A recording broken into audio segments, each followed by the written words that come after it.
Welcome to the Veterinary Culture Lab, where science meets real-world application. I'm Andi Davison. And I'm Josh Weissman. Together, we'll show you an evidence-based blueprint for renovating culture in your veterinary team, one episode at a time. Burnout is a word that we hear everywhere in veterinary medicine. But do we actually know what it means? On today's episode, Josh and I will unpack a landmark study that centers veterinary technicians and nurses and shows us what really drives burnout and what actually helps to prevent it. Well, hello there, Josh. How are you today? I'm doing okay. It's the day before a long weekend. So it's like, that's always good. Right? Yeah. Do you have anything that you're looking forward to over this long weekend? Yeah, a couple things. So I'm going, there's a local fish shop, as you know. You've seen the ridiculous fish tank that I have in my house. Ridiculously gorgeous. Thank you. Yeah. I appreciate that. Yes, that fish tank has taken many years to get to that state. There is a really, really cool reef shop up in Fort Collins, so like 40 minutes from me, called Underwater Wonders. And the guys who run underwater Underwater wonders. Underwater. Yeah, say that 5 times fast. No, seriously, do it. I'm just kidding. I mean, I will. Yeah, I know you will. Underwater Wonders. So the people that run it are like super cool. They're really nice people. I really enjoy them a lot. And what makes their shop kind of unique is that they actually like grow all the corals that they sell. So it's like a coral farm, if you will. And they grow like really, really nice. If you're in the hobby, you would call them like sticks, acropora. So I'm going up there to spend some time looking at their beautiful corals and probably spending more money than I should.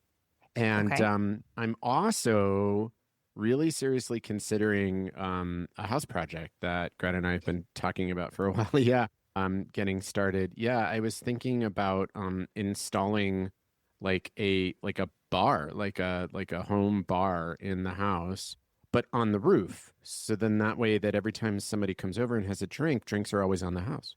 Yep. One of those stories is real. Yeah. I feel like our listeners are starting to learn. They're starting to pick up on the random transition into the what? Oh, wait a minute. I know where this is going. Oh, that's funny. Well, I'm excited for all of those projects for you. Thank you. What about you? Do you have something exciting planned for the long weekend? I do actually, and I'm very excited about it. On Saturday, I am going to take Marshall out on a field trip. Oh, that's exciting. I know. It's been a minute. So we're like Claire, loading up in the trailer and driving somewhere and doing a thing. Yeah, like off property, like big kid real field trip, which we've done before, right? But it's just always fun to take them out into the world and see what they're going to do. So Claire, the trainer that I work with, is at a new farm. She's moved to a new farm and it's not very far away and it's beautiful. And it's got a nice big open space to ride and a nice field to jump and just a new place for Marshall to go and hang out and visit and learn to be a good boy and make good choices. So on Saturday, we're going to load up in the rig and head over there and ride at Claire's new farm. So I'm looking forward to that. That's super exciting. Oh, I'm stoked for that. I can't wait to see the pictures and videos. It'll be good. Awesome. Always fun with horsey things to look forward to. Marshall's such a good boy. He is. He's so sassy and cute and smooshy. And smooshy. Those are all the official terms. Yes. Yeah. Okay. Given that, I could talk about my horse all day long. Yes. I'm going to stop because we have other things to talk about today. It turns out. And we do. We always have, things to talk about. But I'm actually curious to hear from you first because Josh, you and I have worked together for quite a while now, and we've had some really pretty deep conversations about burnout over the years. And I happen to know that you have some thoughts about the word burnout and how it's being used in vet med right now. And I wonder, would you be willing to share some of those thoughts with us? So I have many opinions about burnout and how it's discussed and used in veterinary medicine, but I do also want to preface before I share some of those opinions, some real facts. It is a real thing. It is a real phenomena. It absolutely impacts people, and it absolutely impacts people in veterinary medicine. I know that for a fact because I've been through it myself in a pretty extreme experience. And some data supports it. A recent study that I saw that I believe was published was either in 2025 or 2024. I don't recall exactly. And I can certainly try and find it so we can share it in the show notes too. But that study that was conducted on veterinary technicians suggests that as much as 60% of veterinary technicians are at significant risk of occupational burnout. So this is a real thing. We know that veterinarians, veterinary technicians, CSRs, kennel techs, practice managers, executives, regional directors, like everybody in veterinary medicine has some level of risk for this, and it does actually happen. Now, that said, while I am eternally grateful that this is a topic of conversation over the past few years in veterinary medicine, because we have to talk about it so that we can recognize it and do something about it, I do sometimes worry that we're using the term maybe a little bit incorrectly, and we're conveying an unhelpful message in the end. So what I mean by that is using the term incorrectly. I will often hear people say like, oh my God, this week was so hard. I am burnt out. I'm not entirely sure that you really are. Like, the end of a difficult week or a really tough shift, or, there's been a lot going on in your personal life and you haven't slept that well and you've worked, the last 5 days straight, does not necessarily equate to burnout. You might be tired, you might be worn out from the week, but burnout is a very different thing. It's sort of like saying, I just went and watched a really sad movie and then read a short story that was kind of heartbreaking, and now I am suffering from clinical depression. Like, that's not actually what's happening there. You are experiencing strong emotions like sadness, and maybe a sense of loss or nostalgia, but that doesn't equate to depression necessarily. So I worry about sometimes we probably inadvertently or accidentally weaponize the word burnout. And I think we should be cautious with how we use those terms, because if we use the term too much, then it loses its veracity and meaning. The other thing that I worry about with the burnout talk is that it's like all we talk about. It's like all we do is talk about things like burnout and depression and psychological distress and suicide and all these like bad things. And yes, they are real and we have to do something about it. But if those are the only things that we talk about and focus on, we start to create this narrative that veterinary medicine is entirely broken, that if you come to it, it doesn't matter how healthy you are, you're going to leave it, damaged and depressed and burnt out and suffering from compassion fatigue. And that's not actually true. If 60% of veterinary technicians in this particular study are, quote, at risk of burnout, not necessarily suffering burnout, just at risk, that means 40% are not. So 40% of people are having like a really good experience and they're not burning out. And we don't talk about that enough. And I think we don't talk about that enough because I think we have a little bit of a misunderstanding of what burnout really is. I think we sort of equate like workload. If I have a large caseload or if I work a lot of hours, I'm going to burn out. And that's not actually true. First of all, the number of work hours is a correlate to burnout, but it is not a determinant of burnout. Those are two very different things. Also, burnout isn't just a result of, quote, overwork. It can also be a result of a mismatch in values. It can be a result of a misappropriation of like a reward or appreciation. Maybe the caseload is perfectly manageable. Maybe you work with, a strong team. Maybe the team gets along really well, but management doesn't actually recognize your contribution. You start to feel undervalued and underappreciated. That can result in burnout too. So I think we have to have a deeper, more thoughtful conversation about what this phenomena is, what it means, so that we can have a healthy conversation about what we can do about it. Rant over. No, I'm here for it. I am here for this rant. I think that these are things that we need to be talking about in veterinary medicine and that we need to kind of get a little bit of clarity on. And I think that clarity really matters here, because you're right, Josh, when everything gets labeled as burnout, nothing is burnout. And we actually lose the ability to recognize the moments that truly need support and solutions. So let's ground this conversation in the actual definition of burnout that comes from the World Health Organization, because they're extremely clear about what this phenomenon is. According to the World Health Organization, burnout is, and I quote, a syndrome resulting from chronic workplace stress that has not been successfully managed. It's characterized by feelings of energy depletion and exhaustion, increased mental distance from one's job, often cynicism or negativity, and a reduced professional efficacy. Now, the World Health Organization, they're really intentional about this next part because they say exactly, what you said. Burnout is not a medical condition. It's not a personality flaw. It's not bad at coping. It's actually an occupational phenomenon, mean that it comes from the conditions of our job, not the conditions of our soul. And they emphasize that burnout should not be used to describe stress from other parts of our life, that it specifically ties to workplace systems. So let's bring that home, right, to the vet med world for a second. Because let's say that you have a wild surgery day, right? You have 3 surgeries that end up on the books that you didn't expect. You're there 2.5 hours later than you think you should be, or that you planned that you should be. You get home, you're starving. You collapse on the couch under a weighted blanket and face 3 extremely judgmental cats because you are late in feeding them.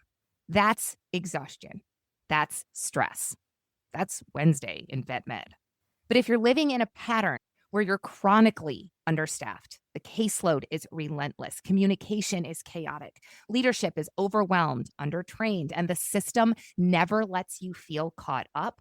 And over time, you start to notice that that spark is gone, that you feel detached from your work. You're cynical with clients. You're numb with your team. You feel like nothing you do makes a dent anymore. That's when you're in the territory that the World Health Organization here is talking about. That's systemic strain, the kind of strain that comes from the environment, not from your lack of effort or ability. And this is when your brain and body start frantically waving its arms and saying things like, hey, yo, something's broken, but it's not you. And Josh, this is what makes this paper so exciting. So are you ready to walk through what the panel of experts have discovered here surrounding burnout? Oh, I was born ready for this. Bring it. Great. Because this paper is one that I get really excited about. And I know I say that about every single one, but I actually really, truly mean it about this one because Angela Chapman, Pauline Bennett, and Vanessa Rolfe have finally put some serious scientific weight behind a topic that is so important to our industry: the very real drivers of burnout in veterinary technicians and nurses. It names the causes with evidence, not assumptions or antidotes. And here's my favorite part: it actually offers solutions, real research-backed ways to manage and prevent the very burnout that we just defined.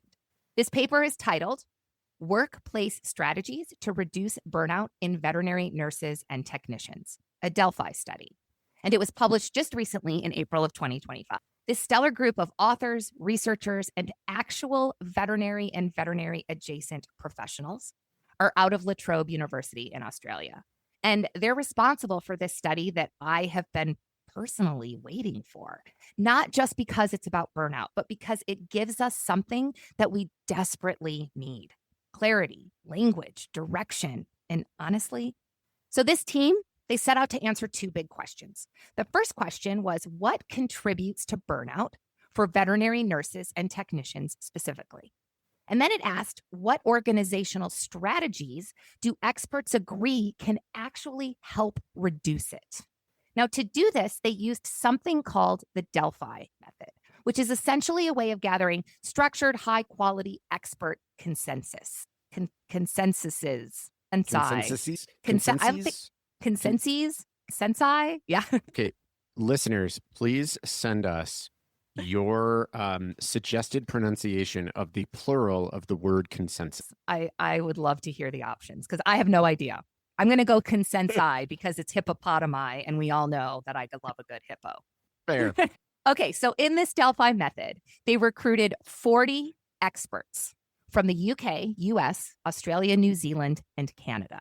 All of these experts had at least 5 years of experience in veterinary leadership or well-being. And full disclosure here, Josh, I actually had the privilege of being one of those experts and got to contribute to this data set. I know, it was really cool. I remember getting that invitation and the email and the information that came with it. And I was so grateful and excited to be a part of something that centers the technician and nurse experience in such a meaningful way. Now, over the course of a few months, this expert group was led through 2 rounds of surveys where they named things like the barriers that prevent teams from addressing burnout, the enablers that help successful teams make progress, and specific solutions that can support veterinary nurse and technician well-being in real clinics. And then they rated how effective each strategy was and how easy it might be to implement it. And the findings were honestly both validating and very energizing. So let's start with the barriers, the things that make addressing burnout frustrating and complicated in the first place. There were 5 major themes that emerged surrounding barriers. First was the lack of unclear regulation.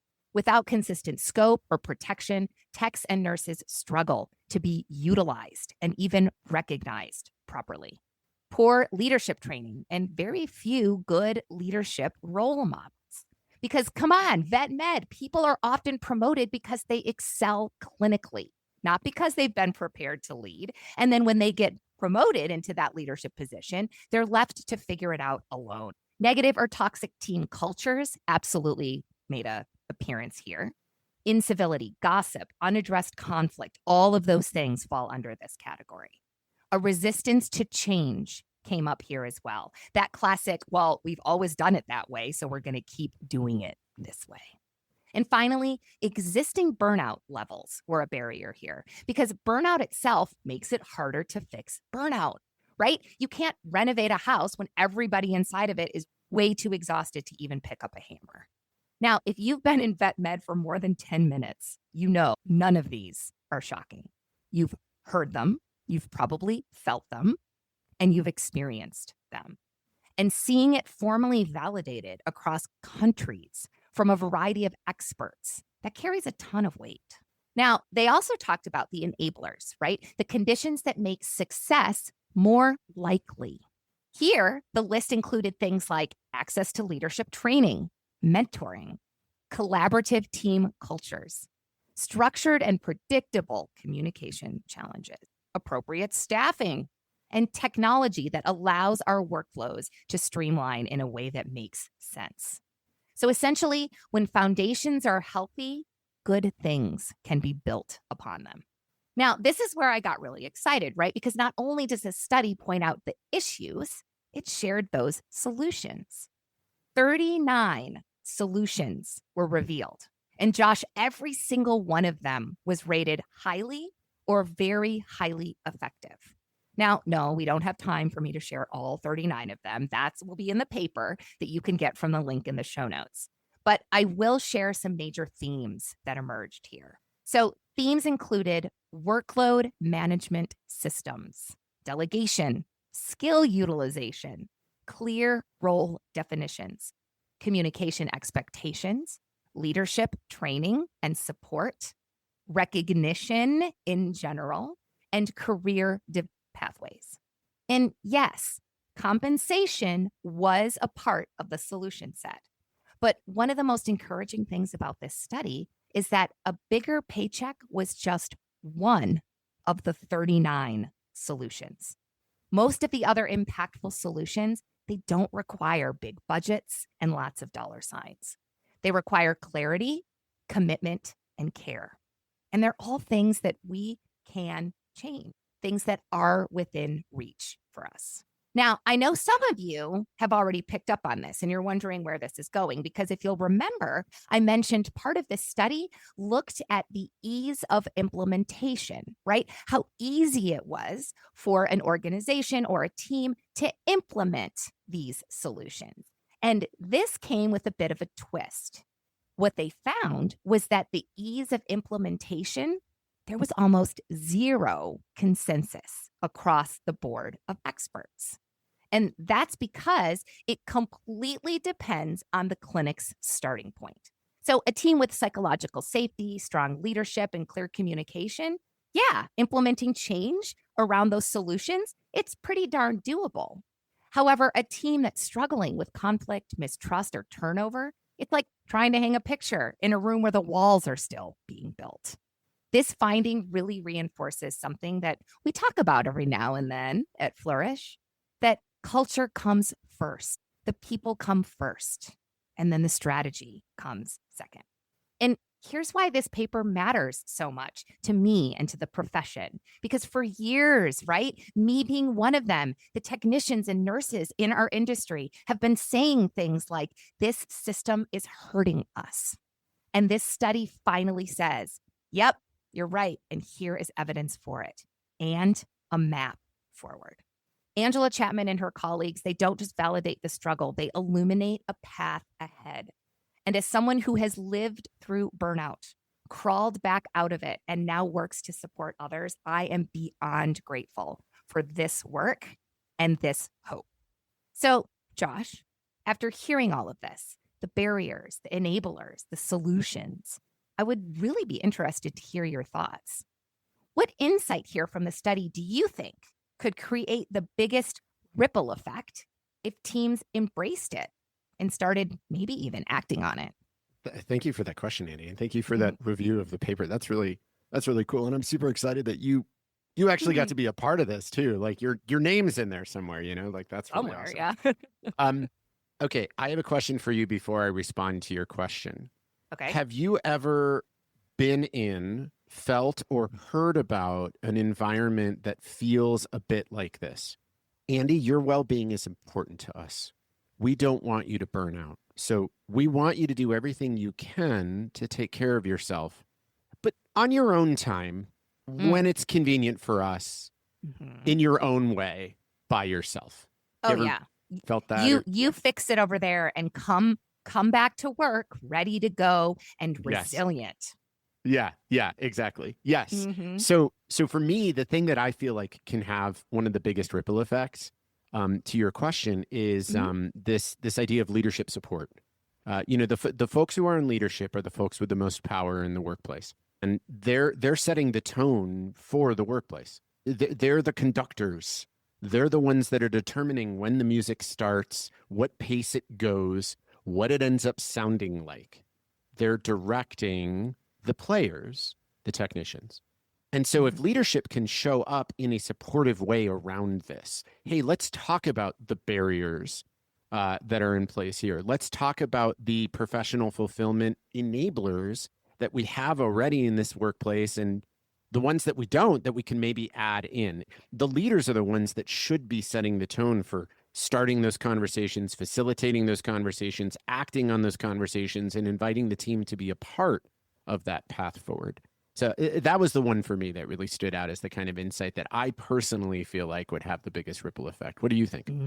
Oh, I love that. And I think you're absolutely right. Because when leaders can lean in to the value of implementing the solutions that can support and uplift and carry everyone on the team in a productive direction forward, that makes all the difference. And they do have the power, right? So use your powers for good, right? Wicked for good. Wicked for good. Yeah. So let's dig into that a little bit more, right? Because this is where the research gets fun and we get to help it sort of meet up with that individual vet med experience. The big thing that stood out for me from this research, Josh, and I was reading through it, I kept thinking to myself, this sounds like self-determination theory. And for folks listening who haven't bumped into this theory yet, I'll add a helpful link in the show notes. But in the meantime, here's a quick version. Developed by Edward Deci and Richard Ryan, self-determination theory says that we humans, vet med is full of humans, are intrinsically motivated and tend to thrive when three basic psychological needs are met. These needs are autonomy, the need to have some sort of control and choice at work, competence, feeling skilled, capable, and trusted to use the skills that we have, and relatedness, feeling connected, respected, and a part of something that matters. And as I read this Chapman study, I found myself nodding again and again and again, because these 39 solutions are basically a self-determination starter pack. I mean, come on, workload management and clear systems, autonomy, skill utilization, defined roles, adequate training, competence, communication, competent leadership, healthy culture, relatedness. It's like the study isn't only telling us how to reduce burnout, it's showing us how to create conditions at work where people actually want to show up and feel good doing the work together. So, Josh, would you add anything to my little game of connect the dots here? Yeah, I love that game, by the way. I wholeheartedly agree, especially as I was listening to you say, workload management and clear systems, autonomy, communication, healthy culture, relatedness, like those kinds of things. I'm sitting here nodding like, yep, spot on, 100%. And I think you're really onto something here because, one of the essences of self-determination theory is that when those psychological needs are met and an individual can truly feel the benefits of intrinsic motivation, that is vitalizing. It actually adds energy to the human system instead of depletes it, which is in many ways the antithesis of or the antidote to burnout. It's its opposite. So when we implement these kinds of things that nurture those autonomy, competence, and relatedness needs among technicians and nurses, what we're essentially doing is saying, not only are we going to help you prevent burnout, we're going to ensure that you actually thrive in your work. Like, we're going to create a workplace where you will feel alive at work. That is truly wonderful. And I think that should be the goal that all of us uphold. Oh, it's a wonderful yes and, right? 100%. I love 100% that. agree. Hey there, is this conversation landing with you? If it is, I'm willing to bet you're not alone. So why not follow the podcast and maybe share this episode with some of your fellow vet crew? Together, we can all be part of a community that believes that thriving in vet med is possible and actively works to build the profession that we deserve. And if you're ready to take the next step, check out our upcoming Flourish Masterclass, the Certificate in Applied Veterinary Resilience. Check out the links in the show notes for details, and let's get back to the lab. I love where this conversation is taking us. Honestly, the thing that really keeps standing out to me is how doable so much of this really is when we strip away the chaos and look at the core needs of humans at work. Because this study, it gives us a gorgeous roadmap of where to start, especially for teams who are ready to renovate their culture in a real and meaningful way. So let's shift gears just a little bit and get more specific about things that we can actually do to renovate our culture, to create some of these solutions, right, within our teams that can help support not only veterinary technicians and nurses, but everybody in the profession. So, Josh, why don't you kick us off with some ideas for something that teams or clinics can do right now to alleviate potential burnout? You actually, Andy, I don't want listeners to think that I'm this amazing off the cuff. You actually prompted me that you were going to ask this question in advance of us recording this. And so I came prepared for something that I was thinking about, and I took a few minutes to flesh out just a little bit earlier. Many of our practices already run things like huddles, right? Or rounds, things like that. You do in the morning where the whole team gets together and talks about what's coming ahead for the day. This was an idea that was actually sparked by something that a technician manager had shared with me at an event in Arizona a couple of years ago, but this is a slight alteration of it. Her original thing that they did is what a percentage check. I took it and I turned it into a recalibration round. Okay, so the goal of the recalibration round is to check in on everybody at the conclusion of rounds. So Andy, I'm the practice manager and I'm leading rounds today, and you're one of the technicians. Let's say you're the surgery tech today, right? And so at rounds, we've talked about these are the cases that are coming in. These are the things that we should be aware of. This is who you've got on the team. This is your surgery doctor, and you happen to know that this particular doctor is, just a little bit slower at some of these soft tissue surgeries. So now you have a mental idea in your head of how your day is going to look, right? Mm-hmm. So at the end of the round, what I do then is I go around the room and I ask everybody on the team, okay, based on what you have in front of you today, what our caseload is, what your role in the practice is, just how you're feeling generally, I want you to give me a percentage of how you feel like the workload is going to hit you, right? What level of capacity you feel like you're at, okay? And now we have to do some preparation for this to work. We have to clarify in advance what the percentages mean. Like, so for example, maybe the 0 to 30% means like you're thinking in your mind, this seems like a pretty light day. I could probably take on more work if needed, right? Maybe the like 30 to 50% range is like, this feels like comfortably busy to me.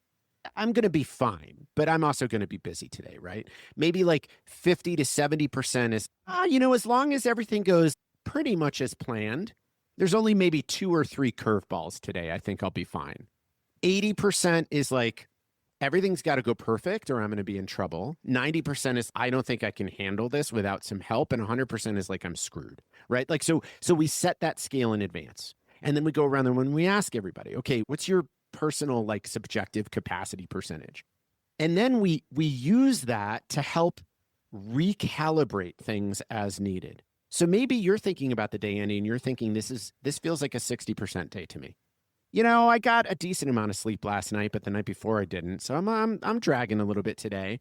And I know that this doctor's going to be a little bit slow, but I've got a strong tech with me, right? So I'm feeling at 60%. Now, I know as your practice manager, you're probably going to be fine so long as we don't get a whole bunch of unexpected emergencies today, right? But maybe you say you're at 80%. This feels like an 80% day to me. Now what we've done as a team is we've determined that if anybody says 80% or higher, we're going to fix it. Like we're going to right now, right here, instantly, not a 20-minute back and forth conversation. We're going to have a list of things that we can do. If somebody's at 80%, like maybe we're going to say, okay, 80% means that we're either going to reassign 1 or 2 things off of their plate to somebody else who's at a lower percentage. We're going to provide them some help. Like we're going to take somebody off of another role and put them on that role, or just have like a predetermined list of like 3 or 4 things that you do when somebody's at 80% or higher.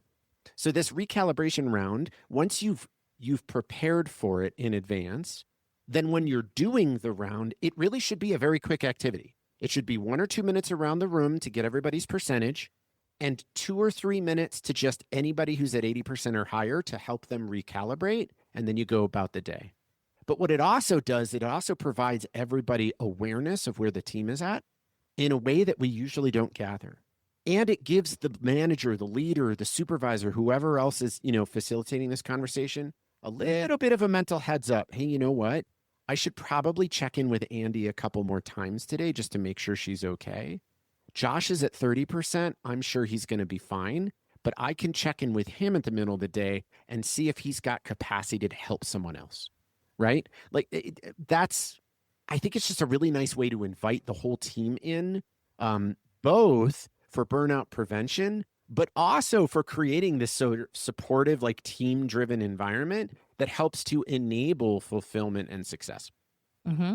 Yeah, I love that. And I know that we've talked about that sort of percentage conversation before, but the tweak of doing it after, what's just been piled on your plate. Like that's huge because then you can include, I didn't sleep great last night and I've got these extra procedures with the slower doctor on to that, percentage, and knowing where everybody's at, that's fabulous.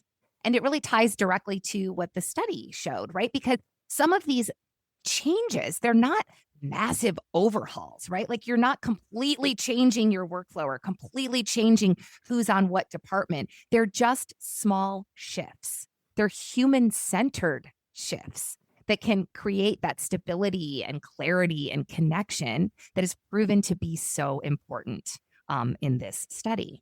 So I'm going to share a couple of little doable things that came up for me too. Things that our listeners can do right now to support everybody's well-being in a big way. Now, the first one touches on a solution that Chapman shared that is very, very close to my heart, which is resilience support. Finding ways to boost resilience at work is key because, vet, it's basically pure chaos, and resilience is a requirement. So let's make it doable, approachable, and realistic. One way to do this is a tweak on a concept known as the third space by Dr. Adam Fraser. This one I've called the transition pause, and it's a shorter version, and it usually happens between hectic moments at work. Maybe you just finished up that nerve-wracking surgery with a patient that refused to breathe on his own, and you had to get the ventilator out, and the ventilator. See, no anesthesia. And now you're done with your procedures and you have to run into an afternoon full of rechecks. Now, in efforts to boost your resilience, give yourself a moment between the surgeries and before you step in to your rechecks. A 60-second pause. Ask yourself, heck, ask another person, what do I need to reset right now? And then take 60 seconds and actually do it. Maybe it's a handful of jumping jacks. Maybe it's a sip of water and a deep breath. Maybe it's your favorite yoga pose in the break room, or maybe it's a walk around the parking lot with your work bestie. It doesn't have to be a big, long thing. In fact, it shouldn't be a big, long thing, because what the point of it all is to give your brain a moment to slow down and set the intention for how you want to show up to that afternoon of rechecks. Now, I love this tiny resilience reset because it's something that you can absolutely do alone, but it's also something that you can do as a team, right? So think about it. That surgery suite was hectic and chaotic for a lot of people, probably more people than just you. And surgeries are done for the morning, and it's time to move into your afternoon appointments where you're going to need help with all of those recheck ear appointments. So bring your team into that moment. One example that I love here that comes from a clinic that is actually doing this is some little fun device called the 30-second dance party. I will put a link to this in the show notes because it is hilarious. But this team actually purchased the 30-second dance party button. Yep. And when they have a moment where they need to reset, where they have a moment where they need to go from one chaos to another flavor of chaos, somebody hits the 30-second dance party button and they take 30 seconds to have a dance party and slow down for a minute and reset and decide how they want to move in to that afternoon of rechecks. And I love that because it totally, I would be all over that 30-second dance party. Now, another thing I love about this study is that it highlights the value of providing accessible education, right? In communication, leadership, and resilience. Those are three of the biggest levers that experts called out in this study. And it makes me especially proud that Flourish is already supporting the profession in exactly these areas. Now, you already know that through our Flourish Academy, we offer deep dive masterclasses in communication, leadership, and resilience, along with shorter mini courses and even some quick on-demand type webinars. These are the skills that can help teams thrive. And we're really proud to be a part of the solutions that this research points towards. Now, of course, we will link those courses in the show notes for anybody that wants to explore it. And if you have any questions, always reach out to us. Now, as we wind down today, Josh, I'm thinking about how freeing it is to talk about burnout with actual clarity. No doom, no drama, and solutions. And what this study gives the profession, right? A way to understand what's going on and a map towards healthier, more human-friendly workplaces. To me, that's really something to get excited about. But you know what else is something to get excited about? I have an idea. A guess? It has to do with a funny little peninsula in the southeast U.S. Yes, that funny little Florida peninsula that is full of entertainment day in and day out. It is full of entertainment day in and day out. That is for sure.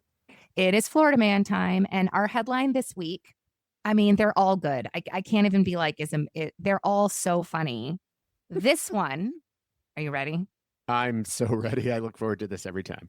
Florida Man tries to evade arrest by cartwheeling away from the cops. Wait, like literally just doing cartwheels? Yes. He just started doing cartwheels to evade, to run away from the cops.